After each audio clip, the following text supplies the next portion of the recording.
തൃക്കരിപ്പൂർ മണ്ഡലത്തിലെ LDF സ്ഥാനാർത്ഥി VPP മുസ്തഫയുടെ വ്യത്യസ്തമായൊരു പ്രചരണ പരിപാടിയാണ് ഇപ്പോൾ നടക്കുന്നത്. ചെറുവത്തൂരിൽ മോർണിംഗ് വാക്ക് വിത്ത് VPP എന്ന പരിപാടി നടക്കുകയാണ്. DYFI ആണ് പരിപാടി സംഘടിപ്പിച്ചിരിക്കുന്നത്. ഇന്ന് രാവിലെ ചെറുവത്തൂർ ബസ് സ്റ്റാൻഡ് പരിസരത്ത് നിന്നാണ് ഈ പരിപാടി ആരംഭിച്ചത്. DYFIയുടെ നിരവധി പ്രവർത്തകർ ഈ പരിപാടിയിൽ സ്ഥാനാർത്ഥിയോടൊപ്പം അണിനിരക്കുന്നുണ്ട്. അവിടെ നിന്ന് ചെറുവത്തൂർ ബസ് സ്റ്റാൻഡിൽ നിന്ന് നടന്നു തുടങ്ങിയപ്പോൾ ചെറുവത്തൂർ റെയിൽവേ സ്റ്റേഷനിലാണ് എത്തിയിരിക്കുന്നത്. അതിരാവിലെ വിവിധ പോകേണ്ട യാത്രക്കാരുമായി നേരിട്ട് കണ്ട് മുസ്തഫ ഒരു വ്യത്യസ്തമായ ഒരു തെരഞ്ഞെടുപ്പ് പ്രചരണ പരിപാടിയാണ് DYFIയുടെ നേതൃത്വത്തിൽ ഇവിടെ സംഘടിപ്പിച്ചിരിക്കുന്നത്. തീർച്ചയായിട്ടും ഒരു നൂതനമായ ആശയമാണിത്. നമ്മുടെ പരമ്പരാഗത രീതികളിൽ നിന്ന് വ്യത്യസ്തമായി വോട്ടർമാരിലേക്ക് എത്താൻ പുതിയ പുതിയ വഴികൾ തേടുക എന്ന് പറയുന്നത് കാലത്തിൻ്റെ ഒരു അനിവാര്യത കൂടിയാണ്. ആ നിലയിലാണ് DYFIയുടെ ജില്ലാ കമ്മിറ്റിയുടെ നേതൃത്വത്തിൽ ഇത്തരമൊരു മോർണിംഗ് വാക്ക് സംഘടിപ്പിച്ചിരിക്കുന്നത്. ആദ്യഘട്ടത്തിൽ എല്ലാ പഞ്ചായത്തുകളിലും പോയി നേരിട്ട് വോട്ടർമാരെ കണ്ടു കഴിഞ്ഞു. ഒന്നാം റൗണ്ട് കഴിയുമ്പോൾ നാമനിർദ്ദേശ പത്രിക കൂടി സമർപ്പിച്ചു കഴിഞ്ഞു. എത്രത്തോളം ആത്മവിശ്വാസം വർദ്ധിച്ചിട്ടുണ്ട്? തീർച്ചയായിട്ടും നല്ല നിലയിലുള്ള ഒരു മുന്നേറ്റം തന്നെയാണ് ഇടതുപക്ഷത്തിന് അനുകൂലമായി തൃക്കരിപ്പൂർ മണ്ഡലത്തിൽ ഉണ്ടാകുന്നത്. അത് കേരളത്തിലാകെയുള്ള ഒരു രാഷ്ട്രീയ കാലാവസ്ഥയുടെ കൂടി ഭാഗമാണ്. തൃക്കരിപ്പൂർ മണ്ഡലത്തിൻ്റെ മാത്രം സവിശേഷതയല്ല, എന്നാൽ ചരിത്രപരമായും രാഷ്ട്രീയ പാരമ്പര്യത്തിലും തൃക്കരിപ്പൂർ എല്ലാ കാലത്തും ഇടതുപക്ഷത്തോടൊപ്പം നിലകൊണ്ടിട്ടുള്ള ഒരു മണ്ഡലമാണ്. ആ പിൻബലം കൂടി ഇന്നത്തെ രാഷ്ട്രീയ സാഹചര്യത്തെ കൂടുതൽ ശക്തിപ്പെടുത്തുകയാണ്. ഇടതുപക്ഷം പ്രധാനമായും വികസനമാണ് ചർച്ച ചെയ്യുന്നത്, ക്ഷേമ പ്രവർത്തനങ്ങളാണ് ചർച്ച ചെയ്യുന്നത്. ആ സമയത്ത് തന്നെ വിവാദങ്ങൾ ഉണ്ടാക്കാനുള്ള ഒരു ശ്രമം പൊതുവെ കേരളത്തിൽ നടക്കുന്നു. അതോടൊപ്പം തന്നെ തൃക്കരിപ്പൂർ മണ്ഡലത്തിലും പലതരത്തിൽ നടക്കുന്നുണ്ട്. അതിനെ എങ്ങനെയാണ് കാണുന്നത്? അല്ല, അത് നമ്മൾ കുറച്ച് കാലമായി കണ്ടുവരുന്നൊരു ശീലമാണല്ലോ. വലതുപക്ഷത്തെ സംബന്ധിച്ചിടത്തോളം രാഷ്ട്രീയം പറയാനില്ലാത്തത് കൊണ്ട് തന്നെ വിവാദങ്ങളാണ് അവർ അഭിരമിക്കുന്നത്. നല്ല നിലയിലുള്ള സംവാദം നമ്മുടെ രാഷ്ട്രീയത്തിൽ ഉണ്ടാകണം, പൊതുജീവിതത്തിൽ ഉണ്ടാകണം എന്നതാണ് എല്ലാ കാലത്തും ഇടതുപക്ഷം ആഗ്രഹിക്കുന്നത്. നമ്മുടെ സ്വാതന്ത്ര്യപൂർവ്വ കാലം തൊട്ട് തന്നെ ഇടതുപക്ഷം അത്തരത്തിൽ സംവാദങ്ങളുടെ ഒരു വലിയ പരമ്പര തന്നെ സൃഷ്ടിച്ചിട്ടുള്ളതാണ്. എന്നാൽ ദൗർഭാഗ്യവശാൽ സമീപകാലത്ത് വലതുപക്ഷ രാഷ്ട്രീയം സെൻസേഷനിസത്തിൻ്റെ പുറകെയാണ് ഓടുന്നത്. അവർക്ക് രാഷ്ട്രീയമായിട്ട് പറയാൻ വേണ്ടി കഴിയുന്നില്ല. അതുകൊണ്ട് അത്തരം കാര്യങ്ങളിൽ അവർ ഓടി ഒളിക്കാൻ വേണ്ടി നോക്കിയാണ്. പക്ഷേ അതെല്ലാ കാലത്തും വിജയിക്കില്ല എന്നുള്ളത് നമ്മുടെ തെരഞ്ഞെടുപ്പ് അനുഭവങ്ങൾ തന്നെ കാണിക്കുന്നതാണ്. ഇപ്പോൾ 2021 നിയമസഭാ തെരഞ്ഞെടുപ്പ് വേളയിൽ വലിയ നിലയിലുള്ള വിവാദങ്ങളാണല്ലോ ഉണ്ടാക്കിയെടുക്കാൻ വേണ്ടി ശ്രമിച്ചത്.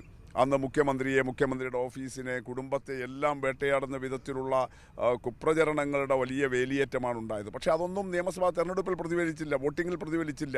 നേരത്തെ ഉണ്ടായിരുന്നതിനേക്കാൾ 2016 ഉണ്ടായിരുന്നതിനേക്കാൾ വോട്ടും സീറ്റും നൽകിക്കൊണ്ടാണ് കേരളത്തിലെ ജനത ഇടതുപക്ഷത്തെ സ്വീകരിച്ചത്. അതുകൊണ്ട് ഈ തെരഞ്ഞെടുപ്പിലുള്ള ഒരു സ്വീകാര്യത ഇടതുപക്ഷത്തിനുണ്ടാകുമെന്നുള്ളതാണ് എല്ലാ അഭിപ്രായ സർവേകളും. ഈ വലതുപക്ഷ മാധ്യമങ്ങൾ, വിവാദങ്ങൾ ഉണ്ടാക്കുന്ന വലതുപക്ഷ മാധ്യമങ്ങളെല്ലാം സംഘടിപ്പിച്ച എല്ലാ അഭിപ്രായ സർവേകളിലും കേരളത്തിലെ സർക്കാരിൻ്റെ പ്രവർത്തനത്തെക്കുറിച്ച് പറയുന്നത് ശരാശരിയോ അതിന് മുകളിലോ ആണ് ഈ ഗവൺമെൻറ്റിൻ്റെ പെർഫോമൻസ് എന്നുള്ളതാണ്. സ്വാഭാവികമായിട്ടും അതിൻ്റെ എല്ലാം അനുരണനം അല്ലെങ്കിൽ അതിൻ്റെ പ്രതിഫലനം നമുക്ക് ഈ വോട്ടിങ്ങിൽ കാണാൻ വേണ്ടി കഴിയും. ഏതായാലും വികസനം നല്ല രീതിയിൽ ആസ്വദിക്കുന്ന, അത് നേരിട്ട് തൊട്ടറിയാൻ കഴിയുന്ന ജനങ്ങളെയാണ് ഈ കഴിഞ്ഞ ദിവസങ്ങളിലെല്ലാം തന്നെ കണ്ടത്. എന്തായാലും വികസന തുടർച്ചയ്ക്കും നാടിൻ്റെ വളർച്ചയ്ക്കും വലിയ പിന്തുണ ജനങ്ങളുടെ ഭാഗത്തു നിന്ന് ഇത്തവണ ഉണ്ടാകുമെന്ന് പ്രതീക്ഷിക്കുന്നുണ്ടല്ലേ? തീർച്ചയായിട്ടും. അതിന് സാധാരണ നിലയിൽ തുടർഭരണം വരാത്തതാണ്. കഴിഞ്ഞ തവണയാണ് ചരിത്രം കുറിച്ച് തുടർഭരണം വന്നത്. മൂന്നാം തവണയും വന്ന് പുതിയൊരു റെക്കോർഡിലേക്ക് കടക്കും. തീർച്ചയായിട്ടും അതുണ്ടാകുമെന്ന് തന്നെയാണ് ഇപ്പോൾ കാണുന്ന ഒരു ചിത്രമെന്ന് പറയുന്നത്. 2500 കോടി രൂപയുടെ വികസന പ്രവർത്തനങ്ങൾ നടന്ന ഒരു മണ്ഡലമാണ് തൃക്കരിപ്പൂർ. സർവ്വ മേഖലയിലും വലിയ മാറ്റവും മുന്നേറ്റവുമാണ് ഉണ്ടായിട്ടുള്ളത്. അതിനനുസരിച്ച് തൃക്കരിപ്പൂർ മണ്ഡലം ഈ തെരഞ്ഞെടുപ്പിൽ ആ വികസനത്തിനുള്ള മുന്നേറ്റത്തിനുള്ള ഒരു അംഗീകാരം നൽകുമെന്ന് തന്നെയാണ് ഇടതുപക്ഷം പ്രതീക്ഷിക്കുന്നത്. ഏതായാലും വലിയ ആത്മവിശ്വാസത്തിലാണ് തൃക്കരിപ്പൂർ മണ്ഡലത്തിലെ LDF സ്ഥാനാർത്ഥി VPP മുസ്തഫ. DYFIയുടെ നേതൃത്വത്തിലാണ് ഈ പരിപാടി ഇന്നിവിടെ സംഘടിപ്പിച്ചത്.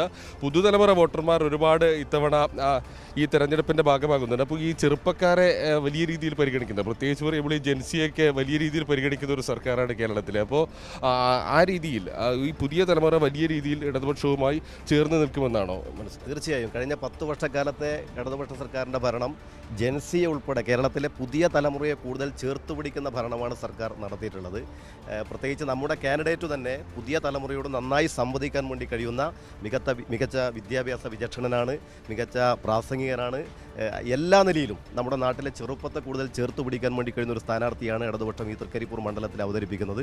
അതുകൊണ്ട് ഏറ്റവും മികച്ച ഭൂരിപക്ഷത്തോടെ അദ്ദേഹം ഈ തൃക്കരിപ്പൂർ മണ്ഡലത്തിൽ നിന്നും ഇടതുപക്ഷ ജനാധിപത്യ മുന്നണിയുടെ സാരഥി എന്ന നിലയിൽ നിയമസഭയിലേക്ക് എത്തും. നിരവധി യുവാക്കളാണ് VPP മുസ്തഫയോടൊപ്പം അണിനിരക്കുന്നത്. ഞാൻ നേരത്തെ സൂചിപ്പിച്ചതുപോലെ തന്നെ ഇപ്പോൾ ചെറുവത്തൂർ റെയിൽവേ സ്റ്റേഷനിലാണ് ഇപ്പോൾ മോർണിംഗ് വാക്ക് വിത്ത് VPP പരിപാടി നടന്നുകൊണ്ടിരിക്കുന്നത്. റെയിൽവേ സ്റ്റേഷനിലെത്തിയ നിരവധി ആളുകളുമായി യാത്രക്കാരുമായി സംസാരിച്ചുകൊണ്ട് മുന്നേറുകയാണ്. കഴിഞ്ഞ ദിവസങ്ങളിൽ തൃക്കരിപ്പൂർ മണ്ഡലത്തിലെ എല്ലാ പഞ്ചായത്തുകളിലും തദ്ദേശ സ്വയംഭരണ സ്ഥാപനങ്ങളിൽ വിവിധ കേന്ദ്രങ്ങളിലെത്തി നേരിട്ട് കണ്ട് വോട്ടഭ്യർത്ഥിച്ചിരുന്നു. നാമനിർദ്ദേശ പത്രികയെല്ലാം സമർപ്പിച്ചു കഴിഞ്ഞതിന് ശേഷം വലിയ ആത്മവിശ്വാസത്തിലാണ് അവസാനഘട്ട പ്രചരണത്തിലേക്ക് കടക്കുകയാണ് VPP മുസ്തഫ.